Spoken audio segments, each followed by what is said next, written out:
Captain Marcus Thompson stood at the window of his small apartment in downtown Washington, D.C., watching the early morning traffic crawl through the busy streets.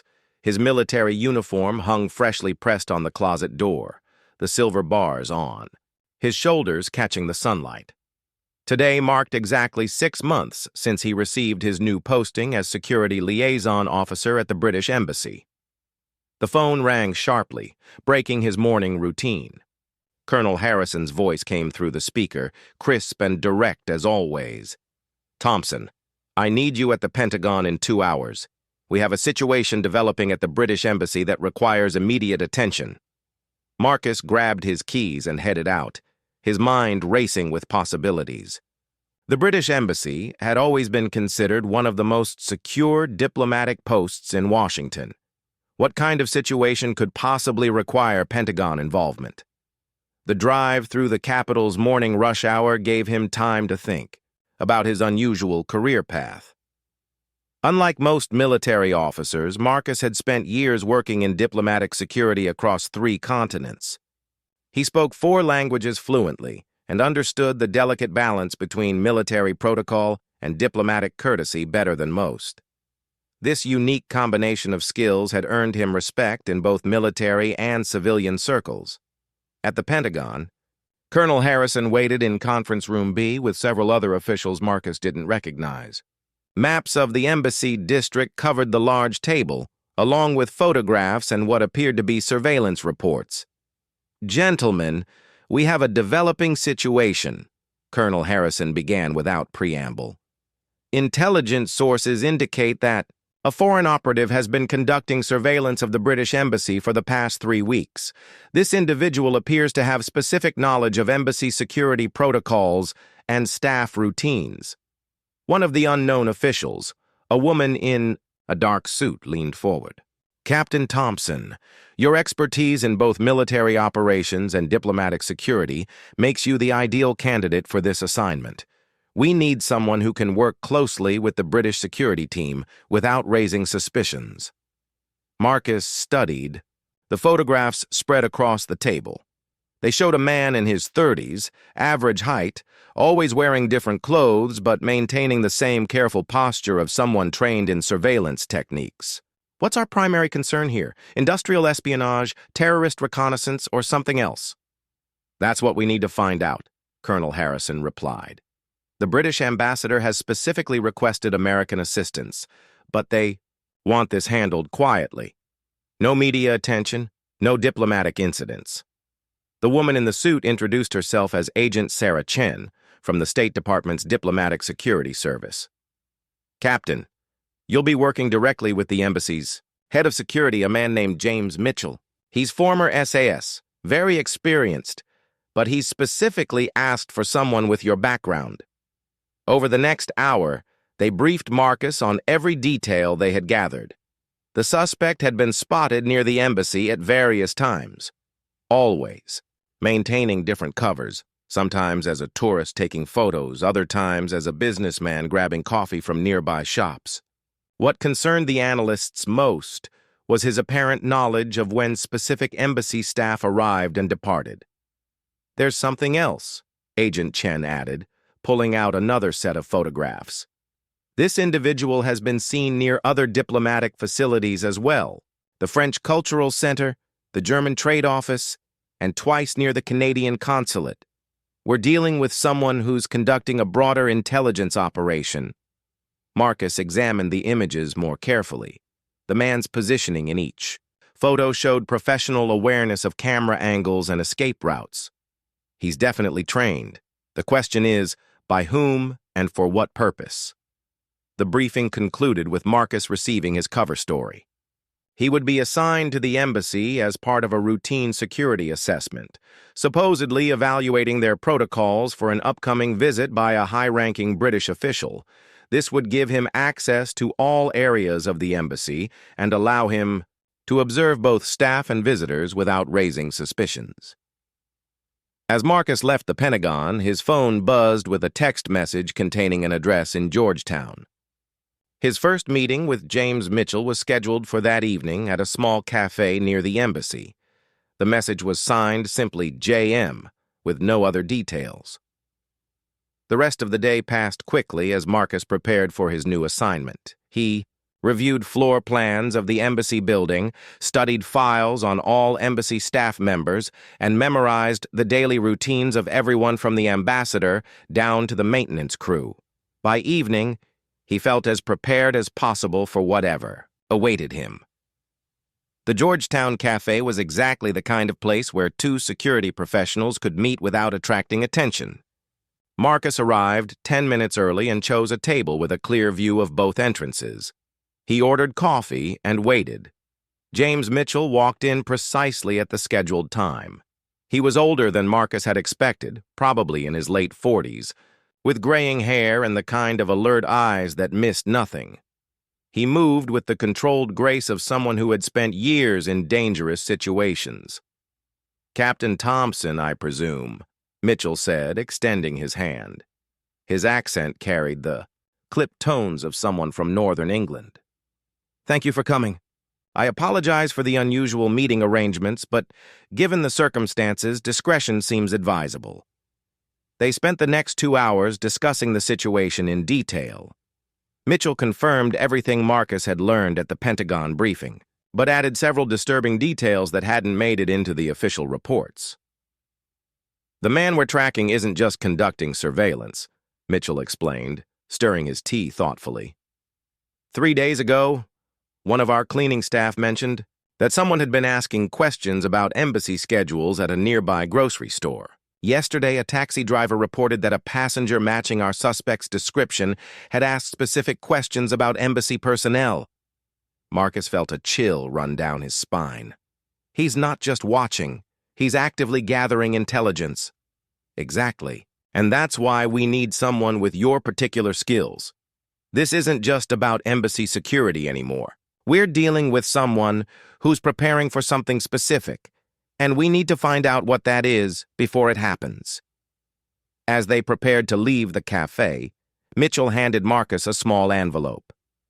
"Your embassy credentials and initial briefing materials. Report to my office tomorrow morning at 8 sharp.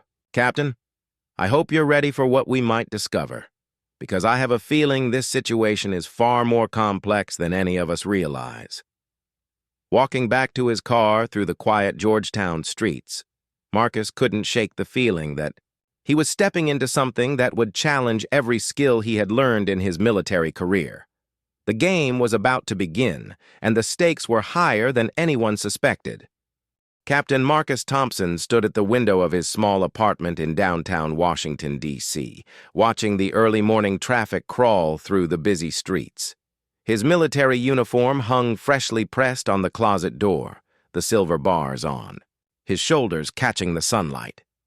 Today marked exactly 6 months since he received his new posting as security liaison officer at the British Embassy.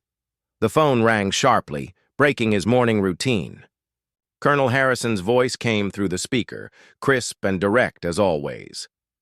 "Thompson, I need you at the Pentagon in 2 hours. We have a situation developing at the British Embassy that requires immediate attention." Marcus grabbed his keys and headed out, his mind racing with possibilities. The British Embassy had always been considered one of the most secure diplomatic posts in Washington. What kind of situation could possibly require Pentagon involvement? The drive through the capital's morning rush hour gave him time to think about his unusual career path. Unlike most military officers, Marcus had spent years working in diplomatic security across 3 continents.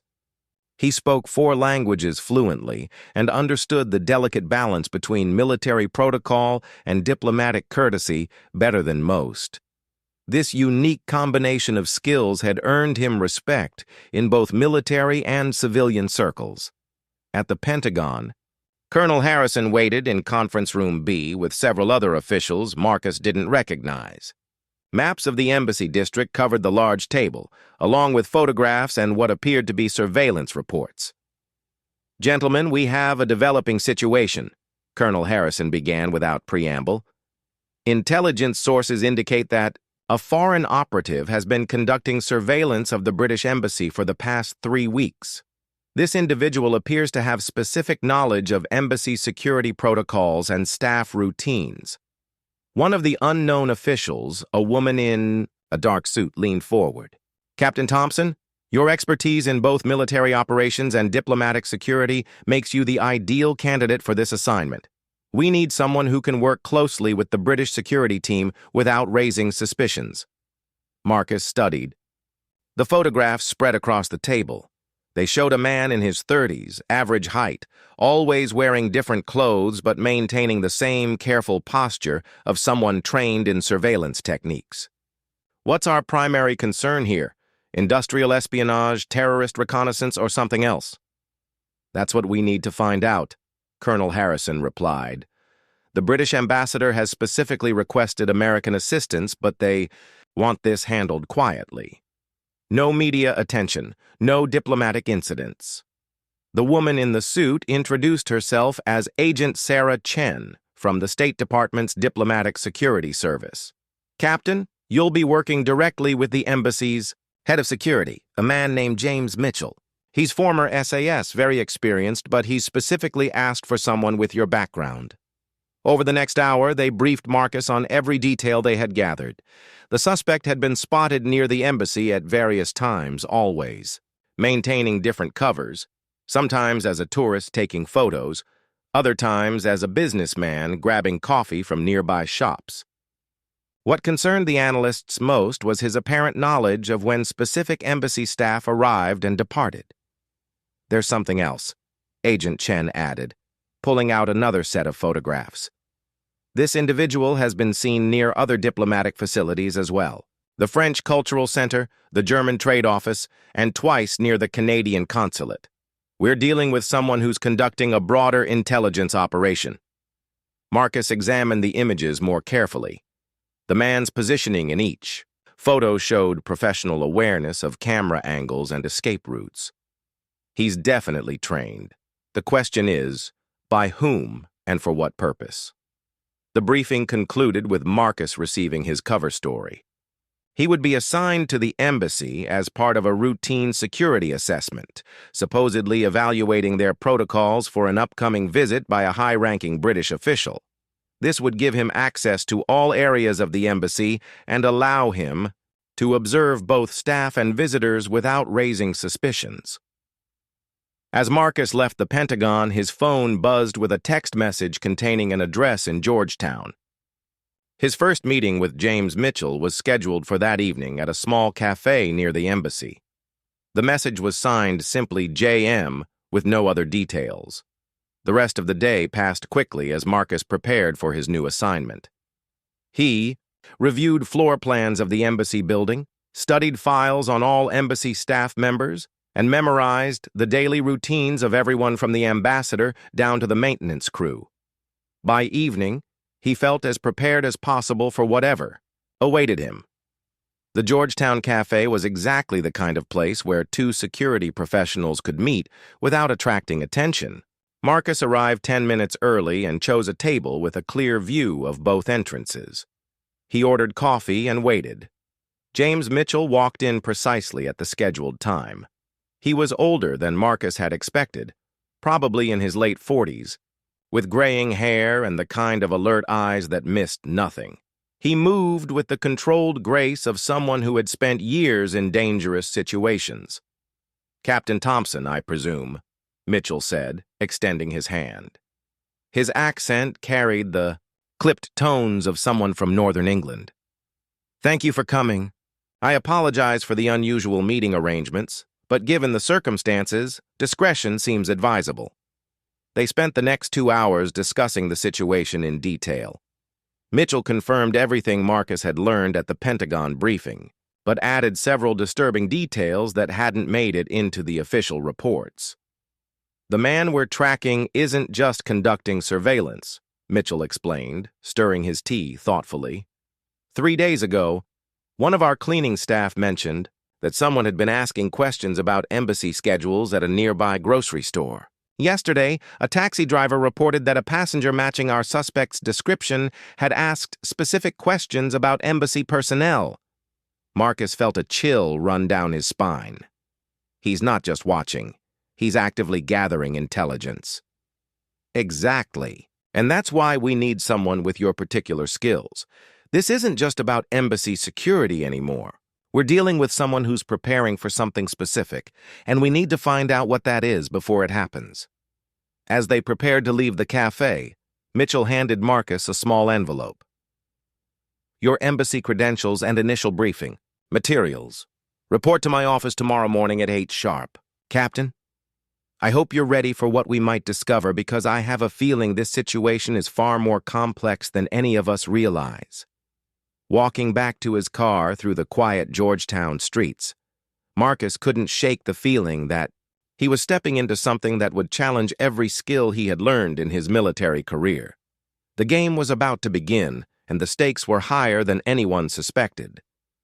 The morning fog hung thick over Massachusetts Avenue as Captain Marcus Thompson arrived at the embassy for his second day of operations. The building seemed different somehow, more alive with activity despite the early hour. As he passed through security, one of the guards mentioned that special personnel had arrived during the night. James Mitchell met him at the main elevator, his expression more serious than usual. Captain, I hope you're ready for an interesting day. Our Royal Guard protection detail arrived at 0300 hours and they've already begun implementing enhanced security measures. As they rode up to the third floor, Mitchell explained the significance of their visitors. These aren't ordinary security personnel. The Royal Guard protection detail consists of elite soldiers handpicked from the finest military units in Britain. They're here because intelligence suggests the threat level has escalated beyond what normal embassy security can handle. The elevator doors opened to reveal a sight that made Marcus stop in his tracks. The hallway that had been empty the previous day now buzzed with activity. Men and women in crisp military uniforms moved with purposeful precision, some carrying equipment cases while others studied building layouts on tablets. Captain Thompson, Mitchell said, I'd like you to meet Colonel Sir Reginald Blackwood, commander of the Royal Guard Protection Detail. The man who approached them was exactly what Marcus would have expected from someone with that title. Tall, distinguished, with perfectly groomed gray hair and bearing that spoke of decades of military service. His uniform was immaculate, and every medal and ribbon appeared to be positioned with mathematical precision. Captain Thompson, Colonel Blackwood said in a voice that carried the authority of someone accustomed to being obeyed without question. I've read your file. Impressive service record across multiple theaters. We could use someone with your particular expertise. Marcus shook the colonel's hand, noting the firm grip and direct eye contact that suggested this man was evaluating everything about him. Thank you, sir. I understand we're dealing with an escalated threat situation. Indeed we are, Colonel Blackwood replied, gesturing for them to follow him down the corridor. Our intelligence services have determined that the surveillance activity you've been tracking is part of a broader operation targeting multiple diplomatic facilities. What's more concerning is that similar patterns have been identified in 3 other capitals across Europe. They entered a conference room that had been transformed overnight into what looked like a military command center. Large monitors displayed real-time surveillance feeds from around the embassy, while communication equipment hummed quietly in the background. Maps covered every available wall space, marked with symbols and notations that indicated a highly organized security operation. Gentlemen, Colonel Blackwood began, pointing to the main display screen. We've identified our primary subject. The screen showed a series of enhanced photographs that were much clearer than anything Marcus had seen before. The man appeared to be in his mid-30s, with sharp features and eyes that suggested intelligence and training. His name is Viktor Petrov, Colonel Blackwood continued. Former Russian military intelligence, specializing in diplomatic infiltration operations. He's been connected to similar activities in Berlin, Paris, and Rome over the past 6 months. Sarah Pennington entered the room carrying a stack of files and a laptop computer. Captain Thompson, good morning. I've been working with Colonel Blackwood's intelligence team throughout the night, and we've uncovered some disturbing developments. She connected her laptop to the main display system, and new images appeared on the screens. Petrov isn't working alone. We've identified at least 3 other individuals who appear to be part of his operation network. The photographs showed men and women in various locations around the embassy district, all maintaining the same professional surveillance posture that Marcus had observed in the original images. "What's their objective?" Marcus asked, studying the faces on the screen. Colonel Blackwood pulled up another set of displays. Based on intercepted communications and operational patterns observed at other locations, we believe they're preparing for what intelligence calls a soft infiltration operation. Mitchell leaned forward in his chair. "Meaning what exactly?" "Rather than attempting a direct assault or break-in," Sarah explained, "they plan to insert operatives into the embassy, staff, or visitor network. Once inside, they can gather intelligence, plant surveillance devices, or potentially conduct sabotage operations." Marcus examined the timeline displayed on one of the screens. "The recruitment attempt on your administrative assistant fits this pattern. They're not just gathering information. They're looking for ways to get people inside." "Exactly," Colonel Blackwood said. "And that's where things become particularly concerning. Yesterday evening, we detected an encrypted communication that suggests they've moved to the operational phase." He clicked to a new display showing communication intercepts and technical analysis reports. The message contained what appears to be a go code transmitted to all network members. Based on similar operations in other cities, this typically means they plan to execute their mission within 24 to 48 hours. Marcus felt his heart rate increase. "Do we know what specific operation they're planning?" Sarah opened one of her files and spread several photographs across the conference table. "These images were taken by one of our surveillance teams this morning. Petrov and 2 associates were observed conducting what appeared to be final reconnaissance of the embassy perimeter. The photographs showed the 3 individuals at different positions around the embassy building, each one positioned to observe specific entrances and security checkpoints. Their coordination was obvious. They were operating as a trained team, with specific assignments." "Colonel," Marcus said, studying the images, "what resources do we have available if they attempt to execute whatever they're planning?" Colonel Blackwood smiled grimly. "Captain, you're about to discover that Royal Guard protection details operate with capabilities that extend far beyond normal diplomatic security. We have authorization to employ whatever measures become necessary to protect this embassy and its personnel." He moved to another display screen that showed detailed building schematics and security system layouts. "We've implemented enhanced surveillance coverage, installed additional detection equipment, and positioned response teams at strategic locations throughout the embassy district." Mitchell pointed to several locations on the building schematic. "We've also established secure communication links with local law enforcement and federal agencies. If Petrov's network attempts anything, we'll have immediate backup support available." However, Colonel Blackwood added with a serious expression, "we must be prepared for the possibility that they might attempt something unexpected. Professional intelligence operatives rarely follow predictable patterns when they reach the operational phase." Sarah closed her laptop and gathered her files. "Captain Thompson, your role becomes crucial now. As our liaison with American security services, you'll coordinate with federal agencies while maintaining your cover as a security consultant." "What about embassy personnel?" Marcus asked. "Do they know about the elevated threat level?" "Essential staff have been briefed on basic security measures," Mitchell replied. "However, we're maintaining normal operations to avoid alerting Petrov's network that we've identified them." Colonel Blackwood checked his watch and stood. "Gentlemen, I suggest we all prepare for what could be a very eventful day. Captain Thompson, I'd like you to accompany me on a security inspection of the embassy perimeter. I want to show you some capabilities you might not be aware of." As they prepared to leave the conference room, Sarah handed Marcus a small electronic device. "This is connected directly to our command center. If you observe anything unusual, press the red button twice. Response teams will be at your location within 60 seconds. Walking through the embassy corridors toward the main entrance, Marcus realized that the situation had evolved far beyond a simple surveillance operation. They were now dealing with a coordinated intelligence operation involving multiple foreign operatives who were apparently preparing to execute a mission against the embassy.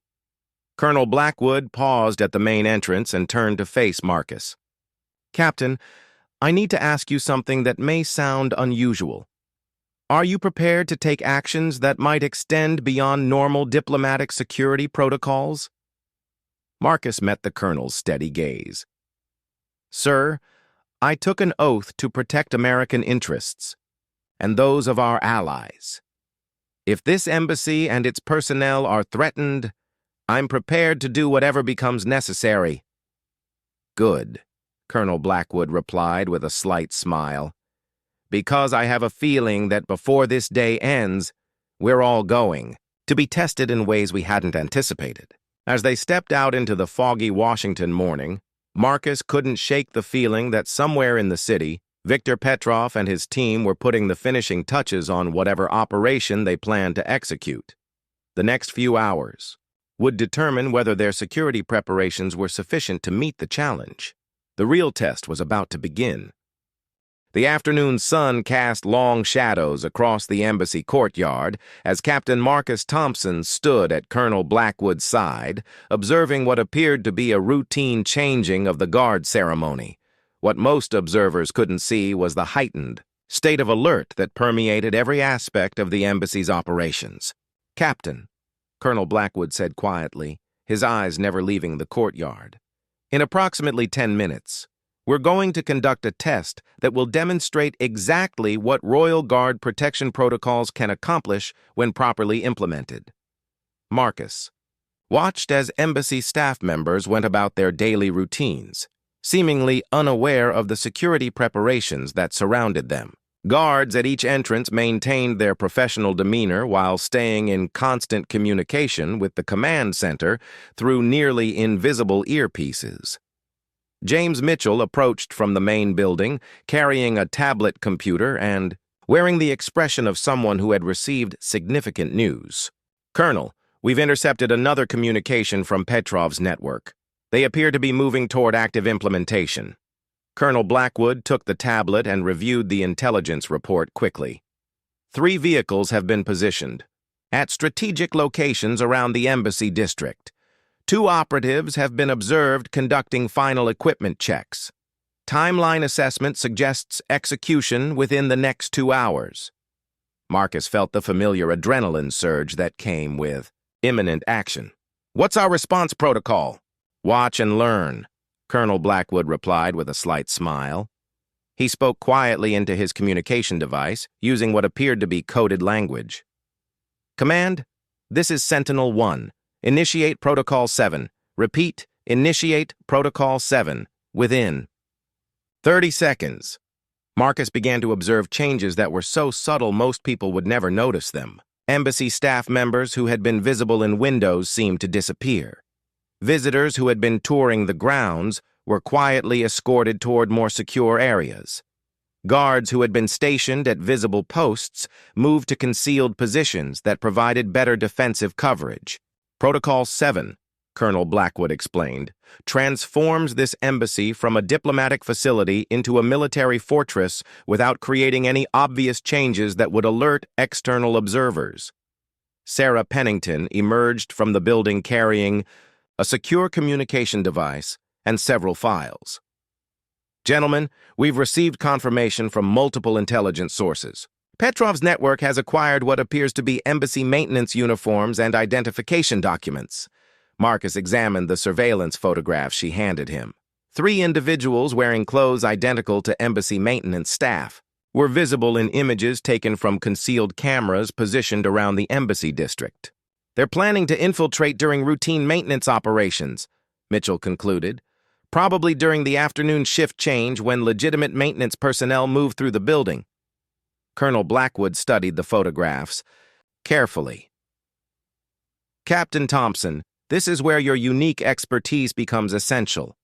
As our liaison with American security services, you have the authority to coordinate a response that extends beyond normal diplomatic channels." Marcus understood immediately what the colonel was suggesting. You want me to request federal law enforcement support for a potential foreign intelligence operation against a diplomatic facility? Precisely.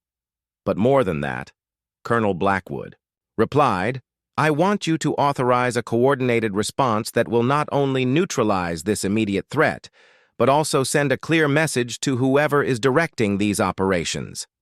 Sarah opened her secure communication device and began coordinating with various intelligence agencies. FBI counterintelligence is standing by for coordination. Secret Service has been notified due to the proximity to other secure facilities. Local law enforcement has unmarked units positioned throughout the embassy district. Marcus realized that what he was witnessing represented a level of security coordination that most people never imagined existed. The British Embassy wasn't just protected by its own security forces. It was part of a comprehensive network that could respond to threats with resources from multiple agencies and nations. Colonel, Marcus said, what exactly are you planning? Colonel. Blackwood pointed to a detailed map of the embassy district displayed on Sarah's tablet. We're going to allow Petrov's operatives to believe their infiltration attempt is succeeding, while simultaneously documenting their entire operation and identifying any additional network members we haven't discovered. Mitchell looked up from his own communication device. Sir, surveillance teams report that the target vehicles have moved to final positions. 2 operatives in maintenance uniforms are approaching the service entrance. Excellent, Colonel Blackwood replied calmly. Captain Thompson, you're about to observe how Royal Guard protection protocols deal with sophisticated intelligence operations.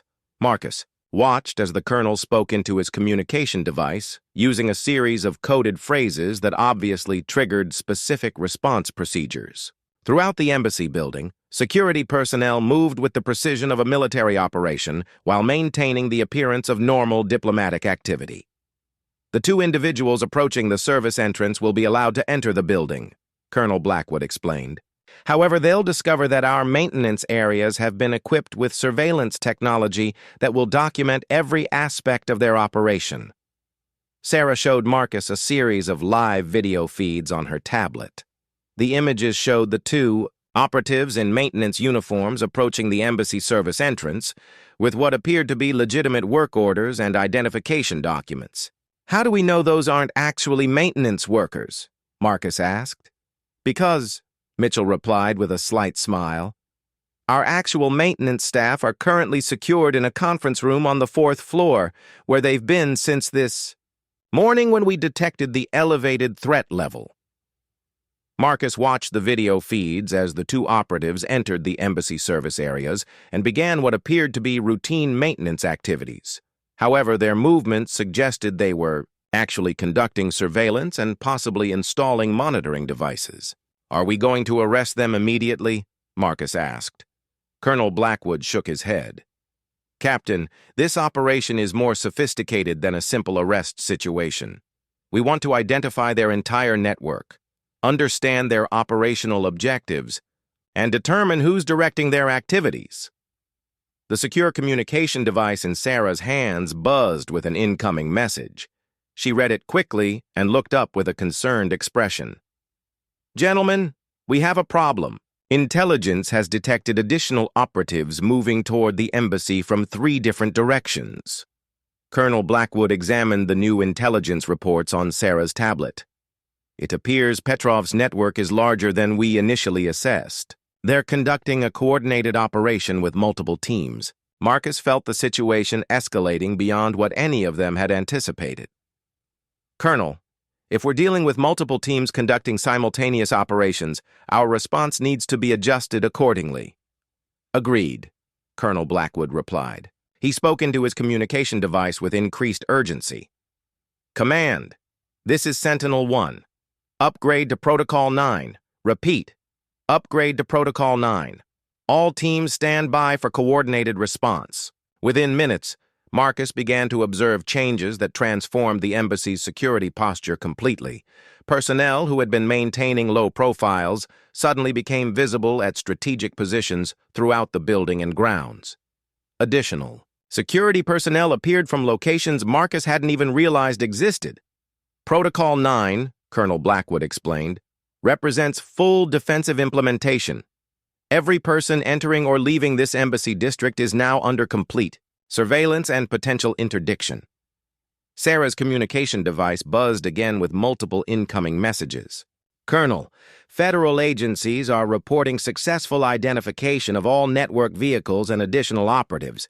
We're looking at a coordinated intelligence operation involving at least 8 individuals and sophisticated equipment. Marcus realized that what had begun as surveillance of a single suspicious individual had evolved into a major counterintelligence operation involving multiple agencies and international cooperation.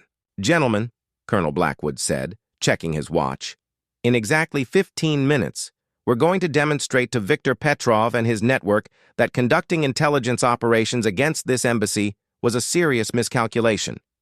The afternoon was about to become far more eventful than any of them had anticipated, and Marcus understood that he was about to witness capabilities that would redefine his understanding of diplomatic security.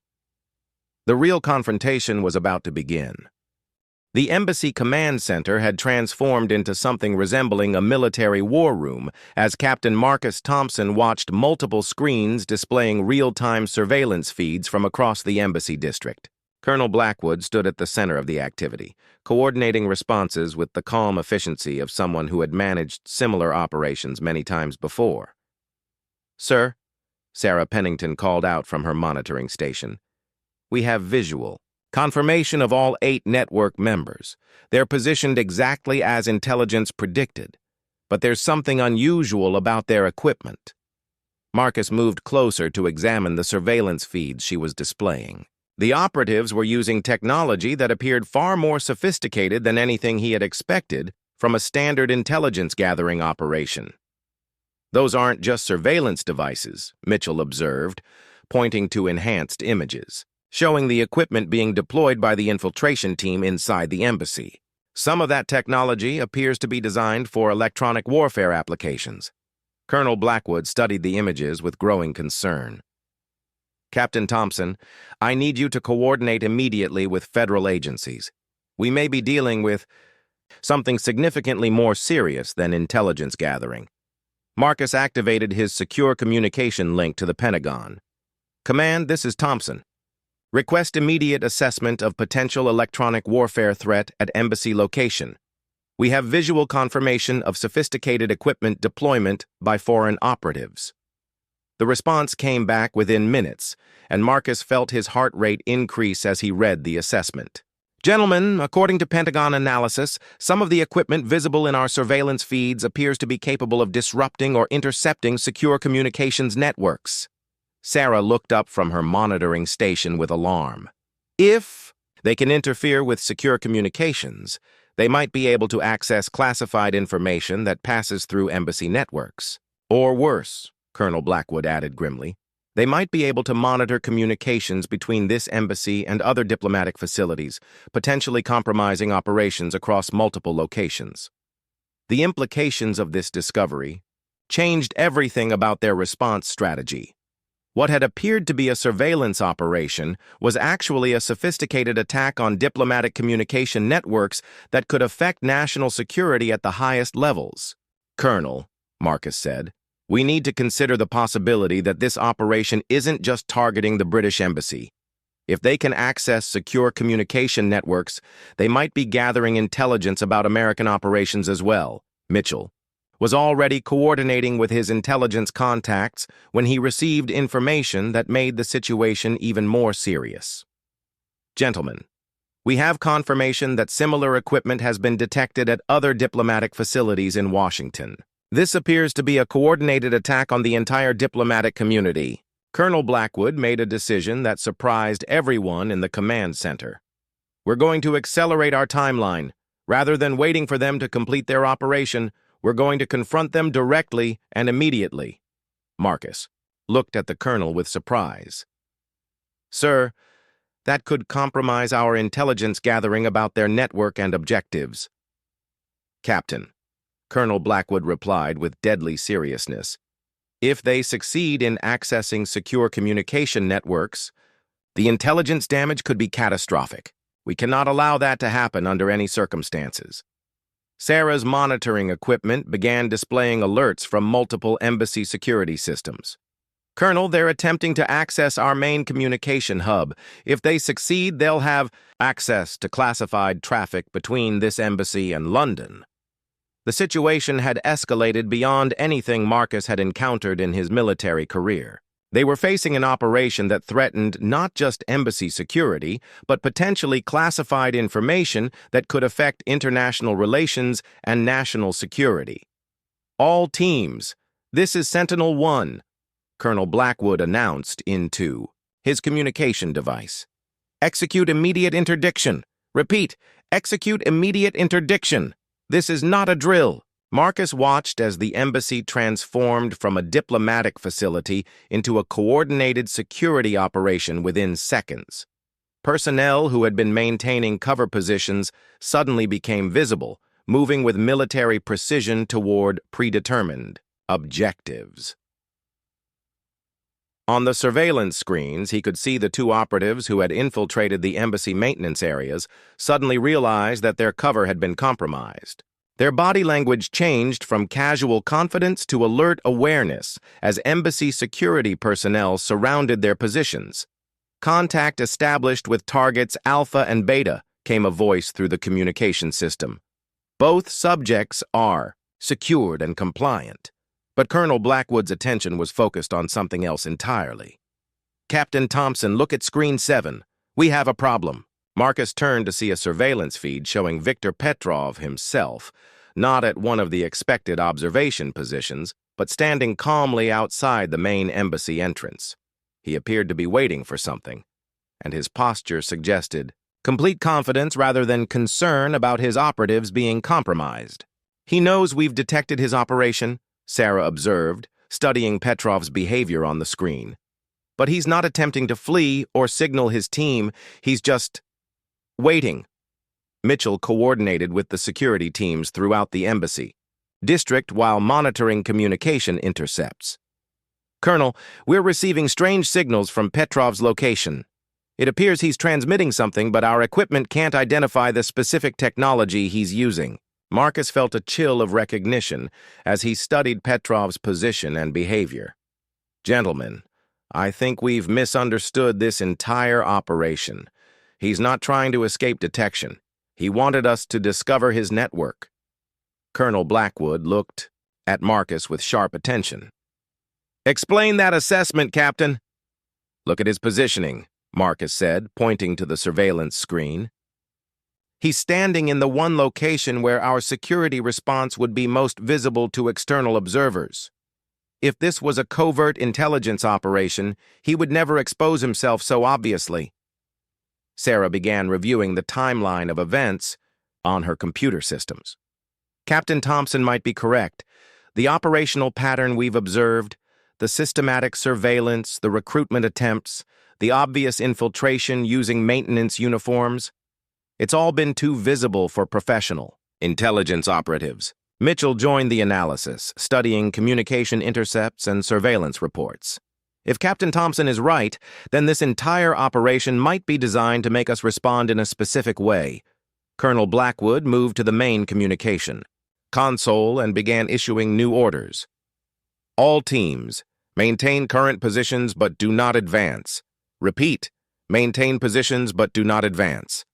Marcus studied Petrov's image on the surveillance screen, noting details that hadn't been significant before. Colonel, has anyone verified that the equipment his operatives are using actually functions as we've assessed? Sarah immediately began. Technical analysis of the surveillance footage showing the devices deployed by the infiltration team. Within minutes, her expression changed from concern to shock. Gentlemen, she announced, preliminary analysis suggests that several of the devices we identified as electronic warfare equipment are actually sophisticated decoys. They appear functional, but they're not connected to any operational systems. The implications of this discovery changed everything about their understanding of the situation. If the equipment was non-functional, then the entire operation might have been designed to provoke exactly the security response they had implemented. Colonel, Marcus said urgently, I recommend immediate contact with Petrov before we continue any interdiction activities. We need to understand what he's actually trying to accomplish. Colonel Blackwood made a decision that demonstrated the flexibility of professional military leadership. Captain Thompson, you're going to have direct contact with our subject. I want you to approach him under diplomatic immunity protocols and determine his actual objectives. Marcus felt the weight of responsibility as he prepared for what could be the most important conversation of his career. If Petrov had orchestrated this entire operation to provoke a specific response, then understanding his motivations was crucial to resolving the situation safely. "Sir," Marcus said, checking his secure communication devices, "what authority do I have in this contact?" "Full diplomatic authority," Colonel Blackwood replied. "You're representing both American and British interests in determining whether this individual represents a genuine threat or something else entirely." As Marcus prepared to leave the command center for direct contact with Petrov, Sarah handed him a small recording device. "Captain, whatever he tells you, we need documentation for intelligence analysis." Walking through the embassy corridors toward the main entrance, Marcus realized that the next few minutes would determine whether they had successfully neutralized a genuine security threat or had been manipulated into responding to an elaborate deception. Viktor Petrov was still waiting outside the embassy entrance, and his patient demeanor suggested that he had been expecting exactly this kind of direct contact. The most crucial conversation of the entire operatio, Captain Marcus Thompson stepped through the main entrance of the British Embassy, his heart pounding with anticipation as he approached the man who had orchestrated one of the most sophisticated operations he had ever encountered. Viktor Petrov stood exactly where the surveillance cameras had shown him, calm and composed as if he were waiting for a scheduled appointment rather than confronting the results of a failed intelligence operation. "Mr. Petrov," Marcus said, maintaining a respectful but authoritative tone as he approached. "I'm Captain Thompson, United States Army. I believe you've been expecting this conversation." Petrov turned to face him with a slight smile that suggested he was pleased rather than surprised by the direct contact. He was younger than Marcus had expected, probably in his early 30s, with intelligent eyes that missed nothing about his surroundings. "Captain Thompson," Petrov replied in perfect English with only the slightest trace of an accent. "I was indeed expecting you, though I must admit I thought it might take a bit longer for your security teams to realize the true nature of my operation here." Marcus felt a surge of adrenaline as Petrov's words confirmed what he had begun to suspect. "So you acknowledge that your activities have been designed to provoke a specific response from embassy security?" "Captain, may I suggest we sit down?" Petrov indicated a bench positioned near the embassy entrance where their conversation could continue without attracting attention from passers-by. "What I'm about to tell you will probably require some time to fully understand." As they sat down, Marcus activated the recording device Sarah had given him while maintaining visual contact with Petrov. "Mr. Petrov, you should understand that this conversation is being monitored by both American and British intelligence services." "I would expect nothing less," Petrov replied with apparent satisfaction. "In fact, I'm counting on it." Marcus studied Petrov's demeanor carefully, noting that he showed no signs of stress or concern, despite being confronted about his operation. "Are you going to explain what you've actually been trying to accomplish here?" Petrov leaned back on the bench and looked directly at Marcus with an expression that suggested he was about to reveal something significant. "Captain, have you ever considered what would happen if a genuine foreign intelligence operation targeted this embassy using the exact methods my team and I have been employing?" The question caught Marcus off guard. "Are you saying this entire operation has been some kind of test?" "Exactly," Petrov replied with genuine enthusiasm. "Captain, I'm not a foreign operative attempting to gather intelligence against American or British interests. I'm a security consultant contracted by NATO intelligence services to conduct exactly this kind of operation." Marcus felt his understanding of the entire situation shift dramatically. "You're saying you work for NATO?" Petrov reached into his jacket pocket slowly, making sure Marcus could see that he was retrieving documents rather than any kind of weapon. "Captain, these credentials will verify my identity and the authorization for this operation. What you've been observing is a comprehensive security assessment designed to evaluate embassy defensive capabilities." Marcus examined the documents Petrov handed him, noting official seals and signatures that appeared authentic. According to the paperwork, Viktor Petrov was indeed a licensed security consultant working under contract to evaluate diplomatic facility security across multiple NATO countries. "Mr. Petrov," Marcus said, still processing this revelation, "are you telling me that everything we've observed, the surveillance, the recruitment attempts, the infiltration efforts, has been authorized by NATO intelligence?" "Every aspect of it," Petrov confirmed. "The surveillance patterns, the recruitment attempt on your administrative assistant, the infiltration using maintenance uniforms, even the sophisticated equipment that your technical analysts identified, all of it was designed to test how quickly and effectively your security systems could detect and respond to a genuine threat." Marcus realized that if Petrov was telling the truth, then the embassy's security response had actually been a success, rather than a reaction to an actual threat. Why wasn't embassy security notified that this was an authorized test? Petrov smiled at the question. Because the only way to conduct a meaningful security assessment is to evaluate how personnel respond to genuine threat indicators. If your security teams had known this was a test, their responses would have been completely artificial. Through his earpiece, Marcus heard Colonel Blackwood's voice confirming that preliminary verification of Petrov's credentials appeared positive. "Captain, bring Mr. Petrov inside for a full debriefing. We need to understand the complete scope of what's been conducted here." As they walked back toward the embassy entrance, Petrov continued his explanation. "Captain, what you and your colleagues have demonstrated over the past several days represents exactly the kind of coordinated security response that NATO intelligence services hope to see." Marcus held the embassy door open for Petrov while considering the implications of everything he had learned. "Mr. Petrov, if this was all authorized, what happens to your operatives who were detained during our security response?" "They are also security consultants working under the same NATO contract," Petrov replied. "And I suspect they're quite proud of how effectively your security teams detected and neutralized their infiltration attempts." Back in the embassy command center, Colonel Blackwood and Sarah Pennington were coordinating verification of Petrov's credentials with intelligence services in London and Brussels. The atmosphere had changed from urgent crisis response to professional curiosity about what they were about to learn.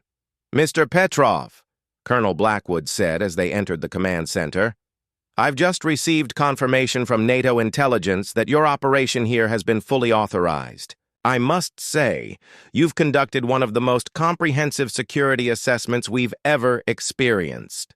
Petrov looked around the command center with obvious appreciation for the sophisticated security capabilities he was observing. "Colonel, what I'm seeing here represents exactly the kind of coordinated response capability that modern diplomatic facilities require to address contemporary security threats." Sarah approached with a tablet containing analysis reports from the past several days. "Mr. Petrov, our technical assessment identified several aspects of your operation that we found particularly concerning. Could you explain the electronic warfare equipment that appeared to threaten secure communication networks?" "Ah, yes," Petrov replied with a slight smile. "Those devices were designed to test whether your technical security personnel could distinguish between genuine electronic warfare equipment and sophisticated decoys.